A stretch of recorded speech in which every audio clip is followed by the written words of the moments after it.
Welcome in. We are here for another episode. Checking everything. Everything looks good. Mandy, happy end of 2024. How we doing? Happy last show of the year, Amani. I uh I have two fun things cooking right now that I got to Okay. share. Okay. So first thing is I am doing another Sales Tales live and it's February 4th. So mark your calendars. It's 9:30 Pacific Standard Time. February 4th, Sales Tales Live, a super fun live sales coaching session open to the public. I don't do many that are open to the public. All my coaching is private, but I had some requests for it a couple years ago. So I did a bunch this year. And the first one for next year is February 4th. And I got to tell you, I always limit it because I don't want it to be too big. I want everybody to feel like we can engage and contribute. But I always ask when people sign up, what are something you want to focus on? And the stuff that people want to focus on for this session is different than before. So I am so excited.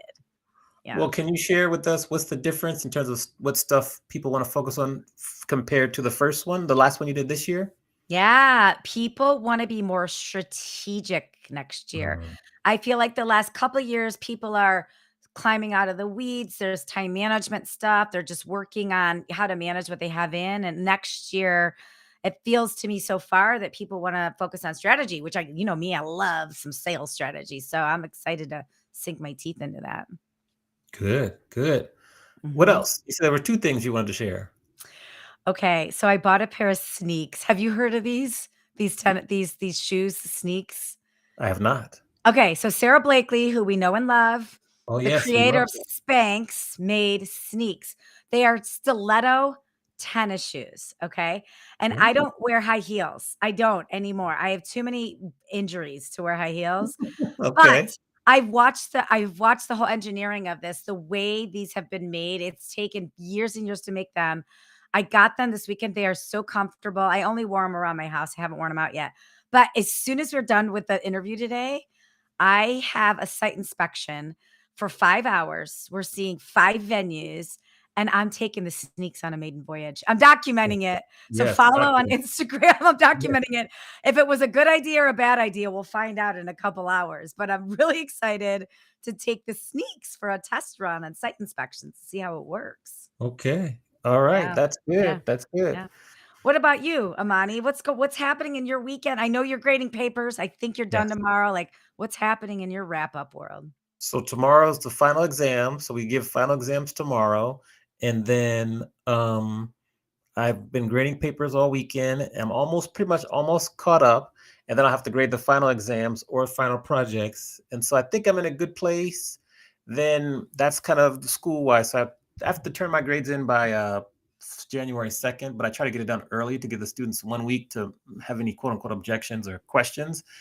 Um, and then at the same time, I'm like reaching out to people for like testimonials and like endorsements for the book or whatever. Like that's the, as you know, the big project there, trying to arrange for bookstore readings and things like that. So that's kind of, that's my two big kind of projects. Yeah.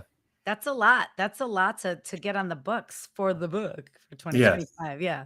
Yes, That's it is. exciting. It Amani, are you is. coming down to San Diego? Are you gonna come to Warwick's or are you gonna stick with just Las Vegas and LA? For For the I'm books, open for to the going bookstores. everywhere. So if you have a connection at Warwick's that I can talk to, please let me know because I'm trying to arrange a tour both for that release week, but then also for throughout the whole year. Like say for example, if we go to WC in St. Louis, I'm going to try to do either a book signing before WC or right after. I'm going to Yeah. go to Nashville a couple times next year, so try to get in there before or after my trip there. So just trying to plan it around my travel and Okay, go from yeah. I'll send you a couple contacts, that I have from my book tour as well. there. So All right. I'll Yes. share. I'm happy to share. No problem. We're here to the home stretch of the school season because it is a lot. But yes, we'll have to share some learnings I learned this year about travel. So we'll do that in a future episode. But for today, who do we have the pleasure of ending our year off with? We have a grand finale of all grand finales. So I am so excited. We have a multi-book author. He's an expert on how to grow your events business. He's been featured in Inc. magazine. He was on the cover of Meetings magazine. He's been in Forbes and more. He's a podcaster. He's the president of Event Business Formula. Welcome to the show, Eric Rozenberg. Yes, Thanks for yes. being Round of here. applause. We give the round of applause. It's there. It's there. Yes, yes. Well, Maddie kind of gave a good segue to my first question. What's it like to be on a magazine cover? Tell us.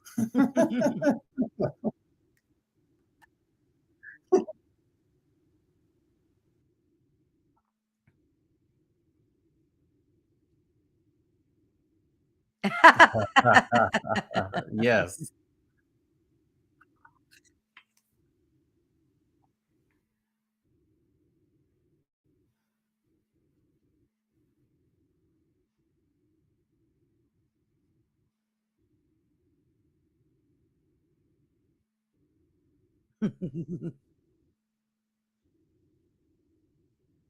them for putting me on the cover, and more importantly, the feedback that I had on the interview and the article about growing your business. So Good. that's all. It's luck. Yes, luck, but yes, but still a little bit luck. So, Chris, I see you there in chat. I think I was able to unmute, so you should be good to go now. So we had a little muting problem there. For the viewers and the listeners who are listening in and watching, where did you grow up, and tell us about how you made your way over to the United States. So people always ask me where you from, and I say South Florida. Then they pause. They go, "Yeah, but before that." So I cannot hide the accent. I'm born and raised in Belgium. Nice. And study business there. And then I launched my first business, a corporate events agency. Fast forward after almost 20 years, but in 2013, I finally convinced my wife to move to the US with our three daughters, who were 10, 7, and 3 at that time, couldn't speak a word of English. You would hear them now and you wouldn't be able to do it, to realize that they're not from here. And then so in 2013, we moved first on an investor's visa, and then after 8 months, which was quite fast, I was approved for what is called extraordinary ability, EB1, which is a visa that gives you the green card. And then we waited 4 years, 9 months, and 1 day to ask for the citizenship. And over 2 years ago, we all became American. So I have one follow up until I turn to Mandy. But growing up, one of my soccer coaches was from Belgium. So how closely do you follow the national team from Belgium? And do you have any thoughts on their what's coming up in the World Cup 2026? I see. Go ahead, share us your thoughts. About soccer, what we used to say in Belgium was that soccer is a game when 22 people run after a ball, and at the end, Germany wins. So it was like, Yes, but yes. no, you couldn't live in Belgium without knowing about the soccer team. I do remember though in 1986 when Belgium went into the semifinal in Mexico, and the game obviously in the middle of the night. So being on the Grand Place, the square at 4 o'clock in the middle of the night, celebrating the team 3 hours before an exam, and that was about the soccer team. But that's actually I played American football in Brussels, believe it or not. I was Okay. inside linebacker, so yeah, I got both things now. Good, good. Fun facts. We're learning it. Mandy, over to you. Fun facts, inside linebacker. That's tough stuff. Tough stuff. Remind me not to get in a fight with you. Um, for so Eric, I want to shift gears for a second to the event biz, the work you do with your company, Event Business Formula. I think in events, it's 24-hour operation, multi time zones, demanding attendees, demanding messages that are being delivered in such important topics that I think it's so easy to say, I don't have time. I don't have time. I don't have time, right? It's so easy. And you Yeah, think that you really don't have time, but we do. And you've been quoted saying if it's important to you, you'll block time for it. For example, if you say family is important, there should be a block on your calendar for family time. So, knowing that everybody thinks they're strapped for time in events, what can event people do to better manage their time, or where do you think we're going wrong, and how can we work our way around this time issue we think we have? Thanks, man. That's a great question. Actually, when I started my first business, and it was a cooperative and agency, and I went from one project to another. And my two first clients were Café de Colombia, Juan Valdez, and Cordis, Johnson and Johnson. And I would say to my friends and my family, I said, "This is my business. This is my brand. Nobody does it better than I do." And I would be involved, the classical thing, until you drive like 200 miles an hour into a wall when you're going to burn out. And then I decided that that was not a way to grow a business, that I wanted to stop going from one project to another. Because at the end of the day, so, the project, you have a project, it's great. And then the project is almost over. Oh my God, I have to find a new project. Oh, great, I have a new project. And you go on and on and on. It's like an hamster wheel. So to break that cycle, first of all, I had to become aware of that. And then I decided to hire people. The first weekend when actually I had two projects at the same time, I was home.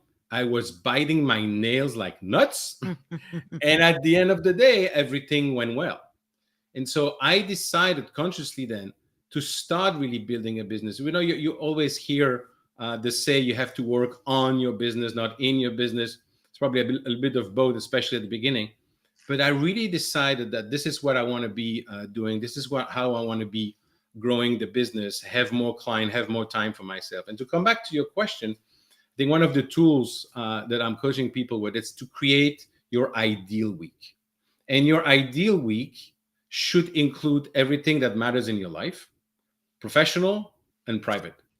And if you're telling me, for instance, that part of your responsibilities is to do sales, and that you don't have at least 1 hour block in your calendar to do sales every day, I'm going to say, is it really that important? Or if you're telling me that being with your family, being with your kids is something important and there's nothing is blocked, I'm going to question that. And the point is, if we don't block time, it's not happening. There's always something urgent. There is always something that is unexpected, and it's happening.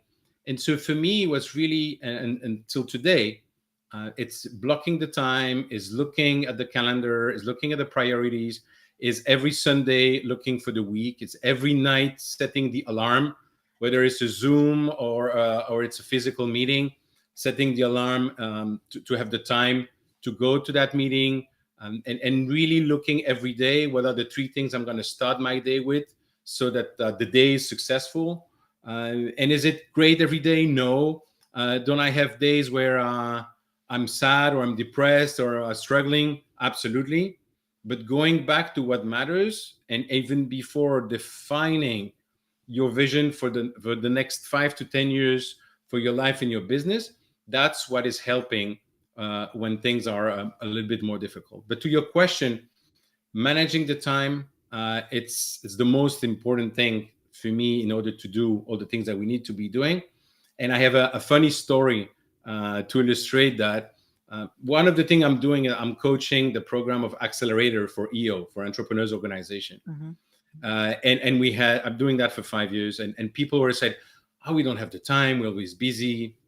And then I test them one day. I said, oh, by the way, I heard that Elon Musk is coming next week. And I actually have 10 tickets that I can give to people if you want to meet with him. And say, oh, yeah, me. And then I look at them and say, you're going to hate me. Elon Musk is not coming. I don't have any tickets, but I just proved to you that when you really want something that is important, you're going to find the time. It's so good. People, you're so right. People always find the time. And I also like the notion of, and I've been practicing this for several years now too, of blocking things personally for your private life in your calendar looking forward. Because we always tend to just use a calendar for work stuff, but for personal stuff, like if you've wanted to go somewhere with your mom and your sisters, get it booked now. If you've wanted to, you've got a bucket list FIFA thing you want to go to, get it booked now, put it in the calendar. So I love that. Absolutely. I want to build on something you said. You said something about the three things. You've talked before about how you also have an accountability partner to help you with your three things. Can you share a little bit about that? Sure. So over 5, 6 years ago, Greg and I met at a mastermind, and we decided to become accountability buddy. And so every Monday, 5:30 Eastern, we have a call of 30 minutes, him and I. Hmm. And every Monday, he's telling me the three things he's done, and I'm telling him the three things that I've done. And there's no way you're going to show up by not and not having done those commitments. But for instance, if you say I'm going to prepare the marketing plan for 2025, great. It's not enough to say I've done it. I have to show. Hmm. And of course, life happens, and then you're traveling, or you have an important opportunity that comes your way. Yeah. So we're still having a contact through Voxer, which is an app like WhatsApp, but it's asynchronous. But at least we have that touch point, and at least we are committed to that. And that's, you know what, when everybody, any business owners usually feel alone and overwhelmed. At least I feel alone and overwhelmed Yeah. sometimes. And so I'm putting systems together so that I can compensate that, and that I'm being accountable. Because at the end of the day, you can have the best team, you can have the best plan. If you don't execute on it by being accountable, nothing's going to happen. I Hmm. love that you do that. And I think a lot of times people go from a corporation where there's endless measurements of accountability to running their own business. And then 5 years go by and they realize, oh, I am holding all these people accountable, but no one's holding me accountable. And how much further could I go if I just had somebody hold me accountable? And you don't have to hire somebody. You can find somebody, like find your Greg, leaders out there, go find your Greg and do a 30-minute call once a week. I really appreciate that you do that. Absolutely. Yeah. Now, okay, so you got a couple other things to unpack. I'm first curious, you mentioned EO. What's been the benefits to you personally and professionally for your involvement with that organization? And can you explain what EO is for people who might not have heard of it? So EO is Entrepreneurs Organization. You have about 15,000 members worldwide. I'm part of the South Florida chapter, and it was created, I believe, 15 years ago by several people, starting with Vern Arnish. So Vern was a YPO, Young President Organization. He's the one who wrote the book Scaling Up. It's an operating system a lot of companies use. And basically, it's the same principle with a lower threshold. You don't need to have 15 million in revenue and 40 employees. It's lower. But the goal is to bring entrepreneurs together. And the goal is to have a forum. So it's a small group of 8 people on average, where you meet every month. So it's like your personal board of advisors. Yeah. And confidentiality is essential. And so it's creating an environment of trust where you can share anything, business, personal, any question you have in your life. And you're going to have people sharing experience that hopefully is going to help you make a decision. And then besides that, you have conferences, you have events, you have a lot of activities. But that's really the idea with entrepreneurs, which, by the way, is the same thing I'm trying to do, but just for business owners in the meetings and event industry, because you can pick any industry and you can pick any culture in any country. Human beings are not made to stay alone. Mm.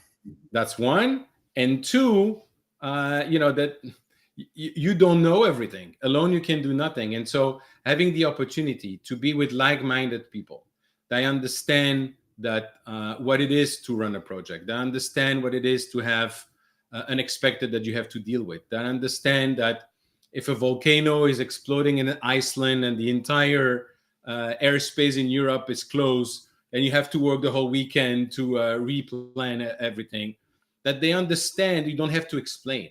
And just like you and me, I'm sure I give up trying to explain to my family what I'm doing. And we understand what we're all doing here. So being able to share those challenges, to share those fears, to share those questions with like-minded people that have different experiences and that genuinely want to share their own experience to help you, it's invaluable. Okay. what is the threshold for EO, and then how are you trying to duplicate that same model for event and meetings professionals? So the threshold for EO, depending on the chapter, would go from 1 to 2.5 million in revenue. Yes. And I'm not trying to duplicate. And it's if you look at any books, whether it's the Stoicism or whether it's business principle, you're gonna go back to Plato and the cave. So over the centuries, what I'm trying to do and what I've done with Even Business Formula is look at what I wish I knew when I started my first business, and then what I've learned along the way. I've built several small business and then exit them, and I've been faced with a lot of unexpected and a lot of challenges. It's a roller coaster. So I tried to put together a curriculum, but also a system helping even business owners, helping them define their 10 years vision, helping them organize themselves, helping them manage their business better, and keep on bringing information and a new way of working, so that at the end of the day they can reach the goal that they want. That's why I start the podcast, The Business of Meetings. I always wanted to have a talk show, and I thought, that's the closest thing. And now, 250 episodes later, you have guests on sales, you have guests on marketing, you have guests on human resource, you have guests on strategy, on visioning, you have guests on time management, on delegation, on mental health. It's all the things. I always start from the point of view that if I'm learning something, probably somebody else is going to learn as well. Good, good. Okay, so first say hello to Gabriella Robuccio. Hope I said that right. Let me know. And then Chris Musgrave in the chat there. In terms of, and then I have another question for this, but he asked a question for EO. How is the information in terms of how is it vetted to prove that you actually are earning between 1 to 2.5 million? The accountant has to certify. Okay, perfect. Yeah, that's what I thought. Now, okay, the next question, because we're going to hop around here, I feel, because I'm sure Manny's going to ask some questions too. You've written 2 books, correct? Yes. Okay. Are you going to write a third one? And what lessons did you learn from writing the first 2? Oh, wow. So the first book I wrote was 8 years ago. It's called Meeting at Sea Level. And it's the methodology that my business partner, Georgiana in Belgium, and myself, we developed and help us thrive even during the subprime crisis. And it's basically how you help organization align their face-to-face meeting with a strategy. And it was recommended by amazing people as well in our industry. So that's really the focus. The second book, which was published 2 years ago, which is Before It's Too Late, a love letter to my daughters in America, that has nothing to do with business. And it's probably the most important things that I've done in my life in terms of legacy. It's explaining to my daughters why and how we left Belgium and came to America. And it's also, if you want to really link some of the aspect to business, it's about grit, it's about perseverance, and it's about making decisions. And whatever the topic, obviously there it's very private, but very personal, sorry. But whatever the topic, I believe that when you come to a conclusion, if you don't act on it, that's very sad. So it's always lead, follow, or get out of the way. And so what I've learned writing those books, first of all, the second book, really the personal, speaking to my daughters and the next generation and my family, it's almost I don't know if the word is in English, cathartic. It's like it helps you really focus on what matters and why you do that. And what I've learned is that writing a book is extremely difficult. You need to be very consistent. Took me a year following the outline. But obviously there are other tools today. You can use AI, whatever. But for me, there was something just like recording the book. I asked a friend, do you think I should record my own book with my accent? People would not understand.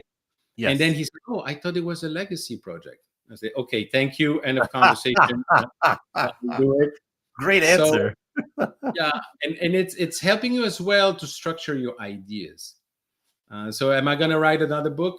Probably. I'm very tempted to, all the curriculum I put together for the program of helping business owners. I'm thinking of writing that book for sure, and maybe another book in the future that's more personal about what's going on in the world. But it's you cannot do everything. Yes. Yes. I'm glad you recorded your audiobook in your voice. I've been listening to that over the last couple days, and I think you can tell when somebody's passionate about something when it's in their own voice. So I'm glad. It's nice to hear your voice. I think that Thank was a you. good Thank you call. very Yeah, much. that was a Thank good you. call. I want to hang here for a second with event business owners. I know Gabby, who you just said her name, who's watching here. I know she's a business owner. I know we have a lot of business owners in the audience. I think so many times, especially in events, people don't understand events. They think you plan parties. Like Mm. they don't understand the business, the important business elements of it. And as a result, sometimes you get pushed into an order taking mode, right? Yes. So for event business proprietors out there, but how can you help them shift from that task taking mode into a strategic business partner? What questions can they ask? What position can they take? What can Brilliant. their approach be to make that shift? I love the question because that's exactly what the first book was about. That's exactly how we were successful, even during the subprime crisis. And it's, by the way, I have three pillars in the curriculum: the foundation, the customer, and the growth. In the pillar customer, the second session about sales is exactly that. You're absolutely right that a lot of people outside of the industry don't understand exactly what we're doing, are that we're taking orders. I would challenge that sometimes, too often, we are actually letting them put us in that box. And I give you a very concrete example. Let's say that Mandy and Amani, you have a business, and I come to pitch you, and your two business partner, and I said, "How many people are coming? How many rooms do you need? Are there any vegetarian? Do you want a welcome cocktail? Do you want a farewell dinner?" Or if I come to you and I said, Amani, Mandy, from what I understand, you business partner in that industry, you have you have an office in San Diego, an office in Las Vegas. From what I understand, your competitor are so and so and so. And from my research, I understand that the challenge that you are facing in your business is this and this and that. Is that correct? And I validate that. And then I said, okay, who is coming to this sales meeting? What do you expect your sales team to remember at the end of the sales meeting? What do you expect them to feel? What kind of emotion do you want them to have? And what do you want them to act upon after that sales meeting? How are you going to measure success? What do you expect from the sales meeting? And there comes more an assertive and advisory way of speaking with people. So if you say, Amani's going to give me three objective and Mandy's going to give me three other objective, I'm going to say, guys, you have six objective for a sales meeting. It's too much. It's too many. You should reduce it to one message, maybe two, if really you want to have an impact. Notice that I haven't asked any logistical questions yet. Mm-hmm. And the logistical part is what all our clients assume that we are good at. So we need to reassure them as well. But you have the testimonials from previous clients. You can reassure them on that. What is completely different is the way you approach that. So we would go in and speak for 30, 40 minutes without even speaking about logistics. And then we will move to logistics. So at the end, they will ask us even more questions about the business, but they will include us much earlier in the process for the next meeting. So we always talk about having a seat at the table. That's how we were getting the seat at the table. And I have so many examples I can share with that. But it's really the mindset of actually getting out of our comfort zone. At the beginning, I was like, talking about all the incentive trips that I was doing, the crazy things I was doing over. the 50 countries in the world. It's great. It's fine. What does it do for my client? Nothing. What about the price I received from Association XYZ? They don't care. What do they care is how you're going to make sure that they shine on stage in front of the rest of their company, in front of their client. How are you going to help them reach their business objective? How is this something that is going to make a difference in their business and have an impact? That is where you bring the value. That is how you are perceived, not as an order taker, but that really as a strategic partner. And by the way, that is how you're differentiating compared to the rest of the competition. Now, I love that. And I what I love about it is it disarms this idea that as a business owner, oh, I'm talking to the CEO. Like there's an intimidation factor for some reason where it shouldn't be there, because guess what? If you own a business, you're a CEO too. So it's Exactly. two CEOs in the room at the same time. And I have those conversations with people too, but I like the way you explain it, where you could put yourself at the table or you can hope to be at the table, but you're not going to put yourself at the table by asking fill in the box questions. You're never going to do that. So Exactly. I appreciate how you laid that out. That's good stuff. Now, you have spent time with MPI, and if I recall correctly, you're the past chairman for the IBOD, International Board of Directors, correct? That's correct. I was the first from Europe in 2010. Thanks for remembering that. Okay. Well, I didn't say the date. I just said past, but still. Fine. But I'm curious as to how did your involvement and participation help your career personally and professionally? That's a great question. It reminded me, my late grandfather, it was always asking me, because I was going to all those conferences and Congress of MPI, and he would go, do they pay you for that? I I say, know. Yeah. no, Yeah. no. Yeah. No, they Yeah. don't. Excuse me. It helped me tremendously. First of all, I was learning a lot from the people around me. It helped me overcome the imposter syndrome. And I still have to meet one entrepreneur who has not faced imposter syndrome once in their life. And let me tell you, the first meeting as a chair, when I had Chuck Bowling was president COO of Mandela Bay on my left, and Ken Sanders, who was with Freeman on my right, and then Angie Pfeiffer was the investors group of a lady like Christine Duffy.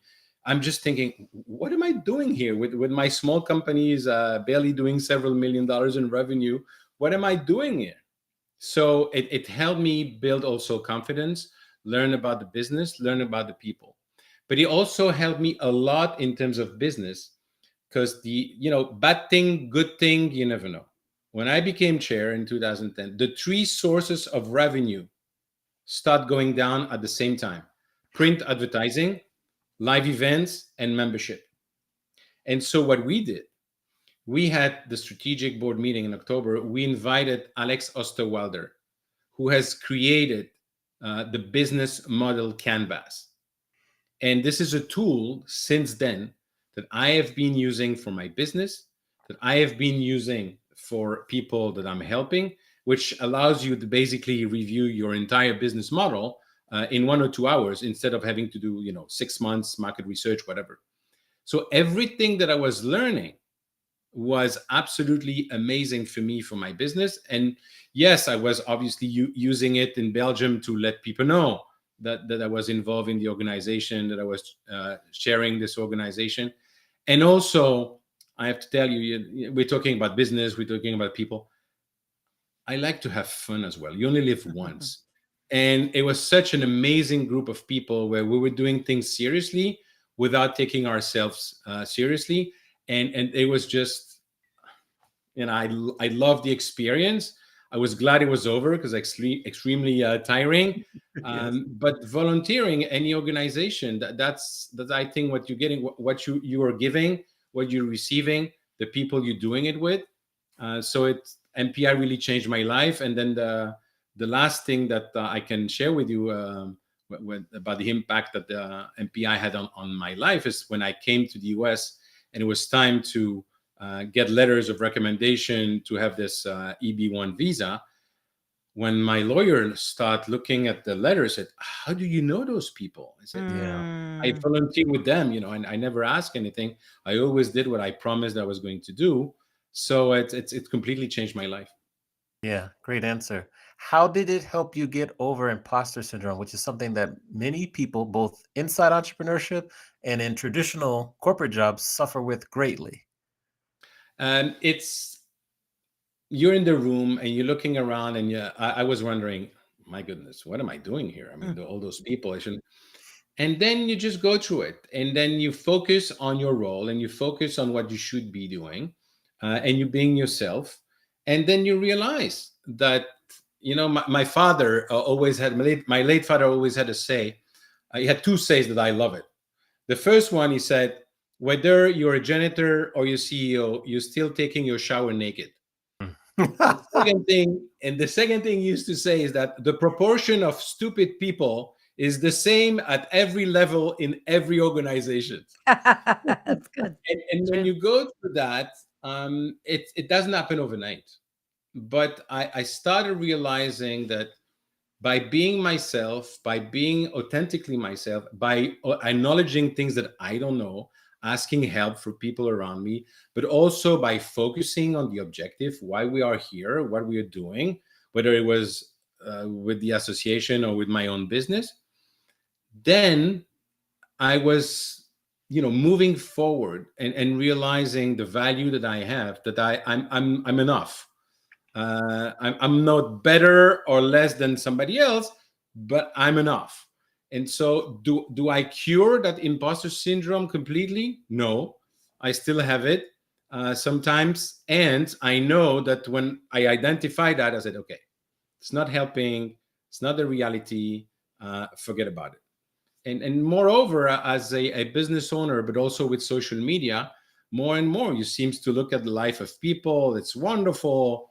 It's not real life. So that I think that being aware of it, and there's refocusing on why is it that you're doing what you're doing, what is your long-term view, and what you're trying to achieve. That's really the best way for me to overcome this imposter syndrome. Great answer. Thank you. Mandy? Well, you interact with so many business leaders in the events world. And I know as an entrepreneur, one of my biggest gripes about going to conferences is there's not enough content or programming for people like me.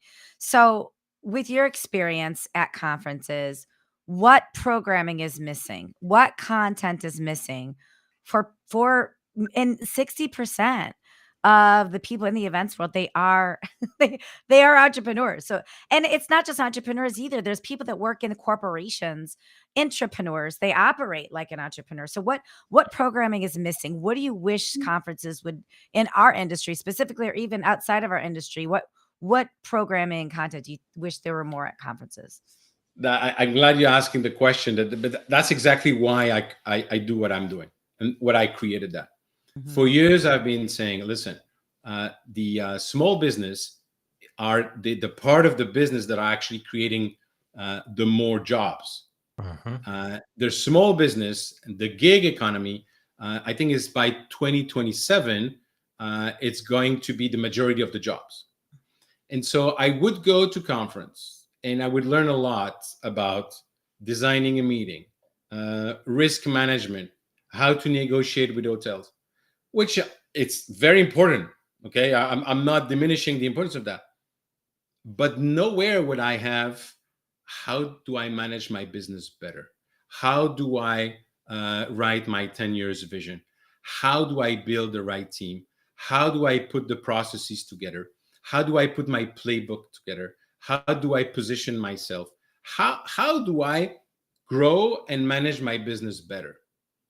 Which is why I created that, and actually starting some partnership with different organizations, because first of all, I love business, I love our industry, I love helping people, and second, um, and that's a coach who told me that and make me aware of it.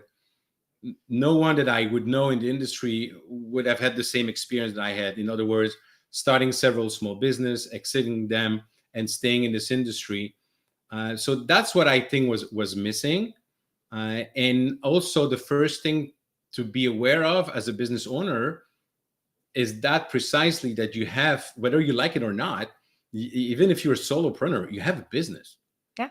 And so you have a responsibility to yourself first to put that system together, to make sure that you're going to focus on what you do best, and then to grow that business, to have more time for what matters to you, but also you're becoming responsible for other people, because you're providing jobs.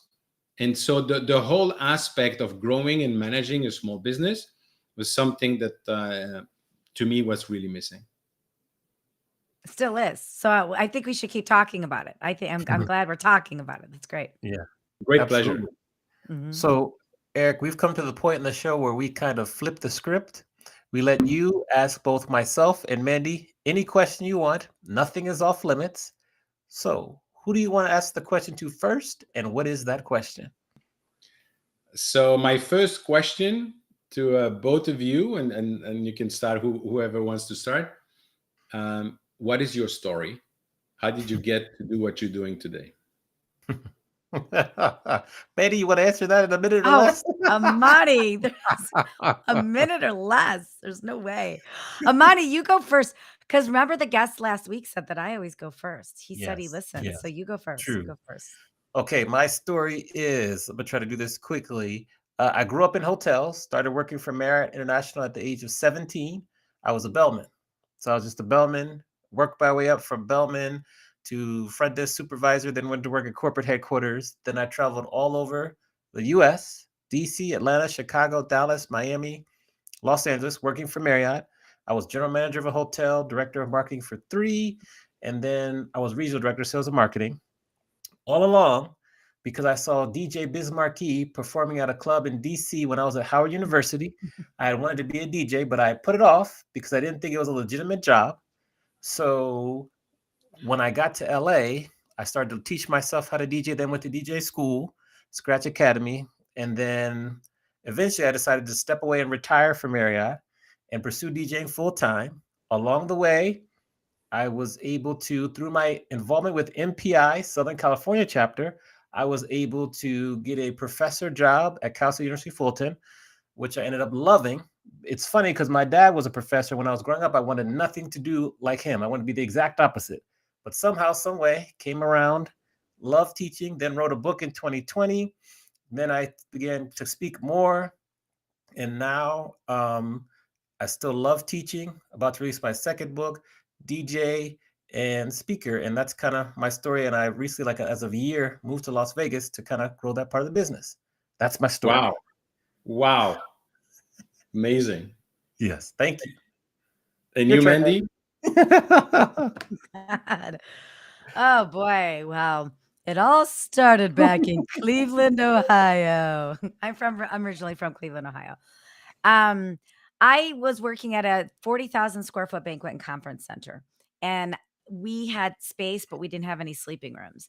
And so I would interact with the limited stay hotels near us. I had space, they had no space, they had rooms, I didn't have any rooms. So we did cross promotion. I became obsessed with hotels. Like once a hotel opens, it never closes. What goes on in this 24-hour operation? I was so interested in it.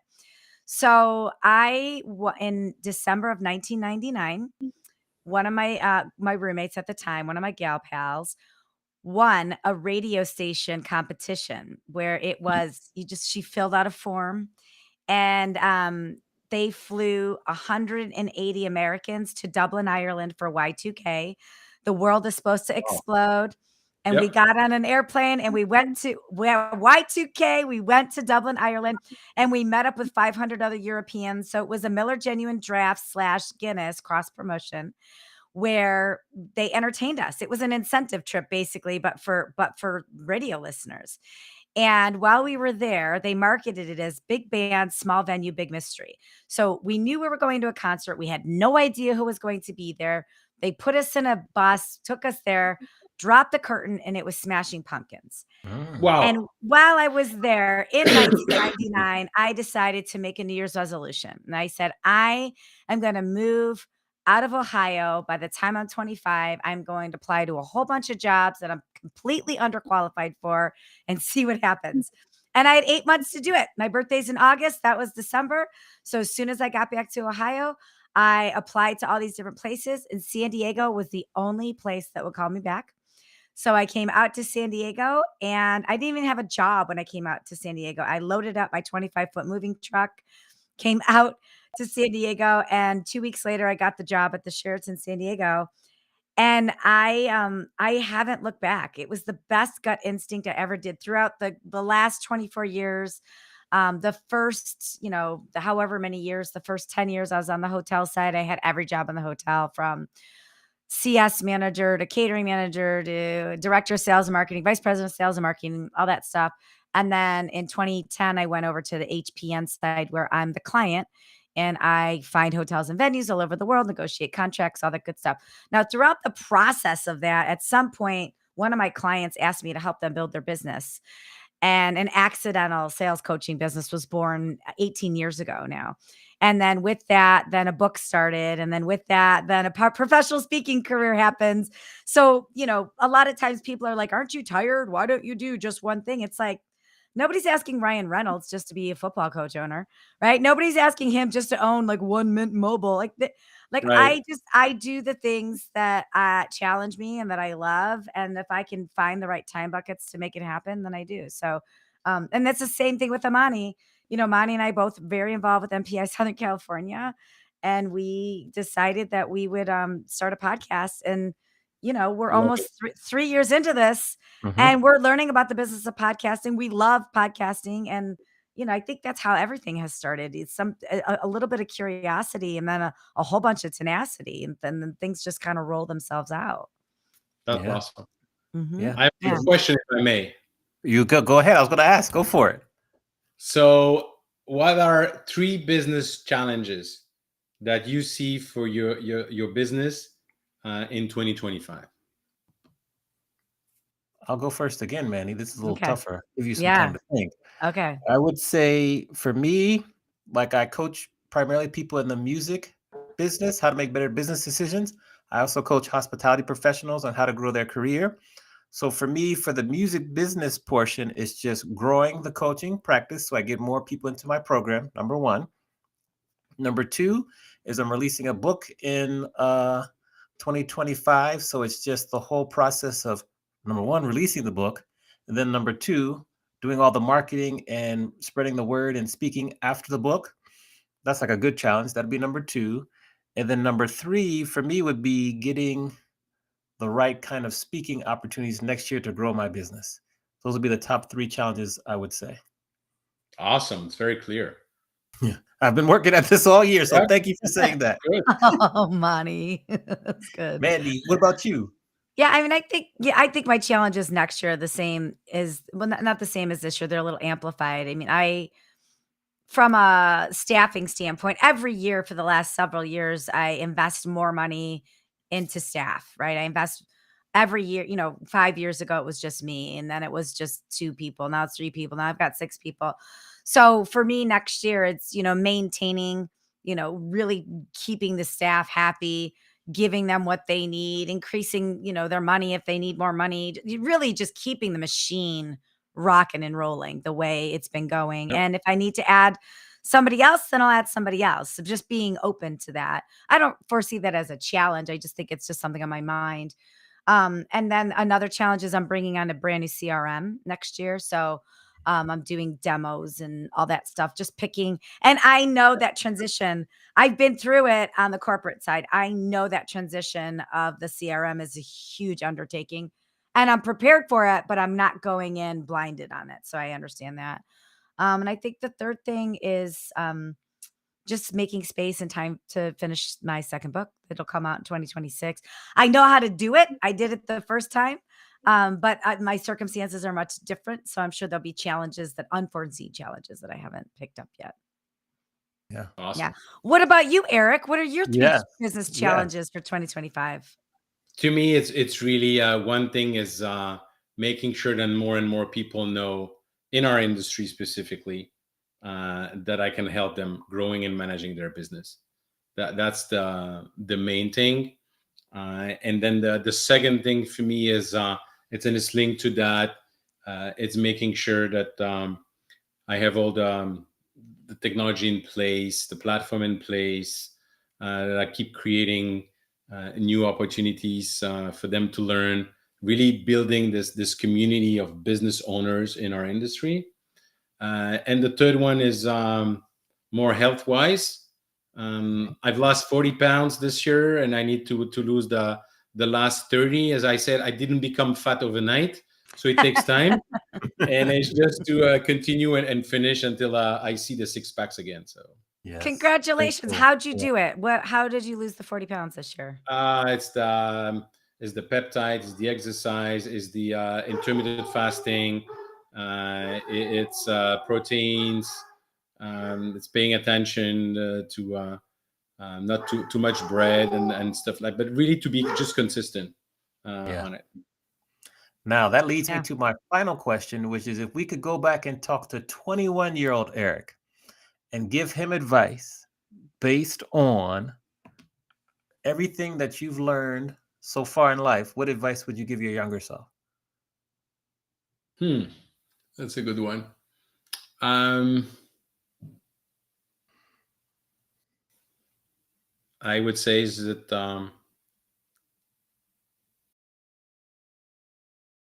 just do it. Is the it's very interesting because I always follow my guts.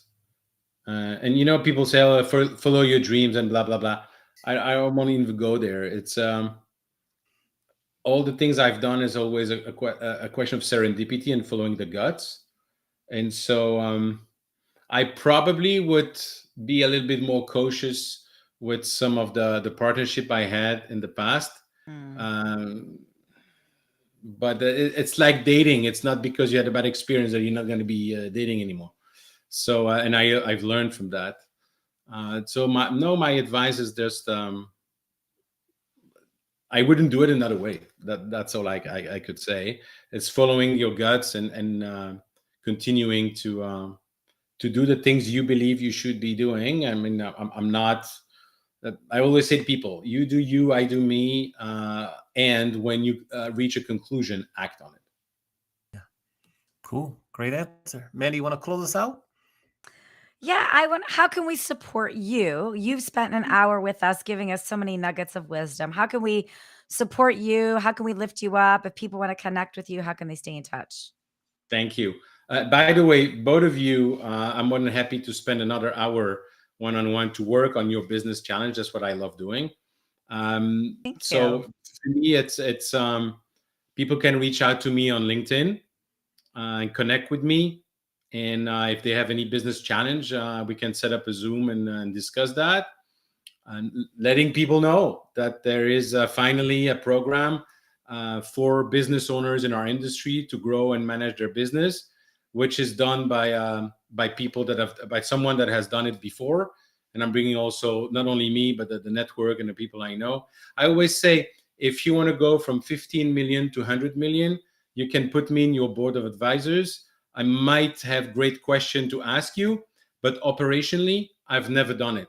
But when it comes to Mm. small business and growing it to several millions up to seven figures, multiple seven figures, I've done it, and so that's what I'm doing full time. It's helping our business owners in our industry to grow and manage their business. I Love it. love that. And then if you're listening, if you're not watching right now, but if you're listening on one of the audio platforms for podcasting, eventbusinessformula.com. Go check out Eric Rozenberg. It's Rosen with a Z, Berg, Eric with a C. Follow him on LinkedIn and check him out on Instagram or really anywhere. If you just Google him, he's got a lot of interesting things in his podcast. Your podcast is great. We haven't even touched on that, but your podcast is spectacular. You have some really good guests, and there's always some Thank really you. good nuggets on there too. So Yeah, thank it's you. thank you for that. It's called the Business of Meetings, and you can find it on Spotify, Apple, and all the platforms. All the platforms. So we got to give a quick shout out to Courtney Stanley for introducing us. So thank you, Courtney. We appreciate it. Thank you, And Courtney. we will first give you a round of applause, but also just say thank you for spending time with us. This has been great. Lots of nuggets. I'm sure we could do a round two in the future. We're going to put you back in the green room really quickly and say our goodbyes. But just a round of applause for Eric for a great interview. Round of applause. Thank you.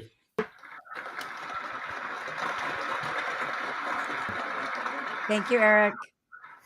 Mandy, we have reached the end of our scheduling for 2024. When will we see the people again? So we're gonna see the people, but we're not gonna see the people, if you know what I mean, Amani.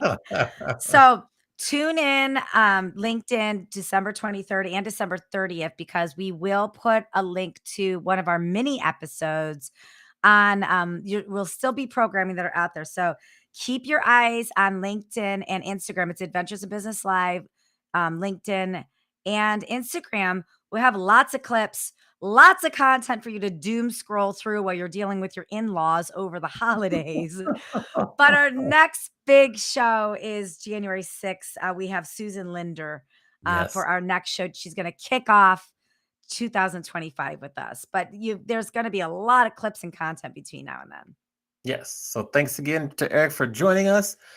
Wishing everyone that's watching and listening a safe and enjoyable holiday season. And with that, make sure you rate, review, and subscribe on the platforms that you're listening on or watching on. We appreciate all the support. Tell a friend. And we will see everyone live again on January 6th. But pay attention in the meantime for our clips. And Mandy, have a great holiday. We'll see you soon. Have a great holiday. Merry, Merry, Amani. Yes. Take care, everyone.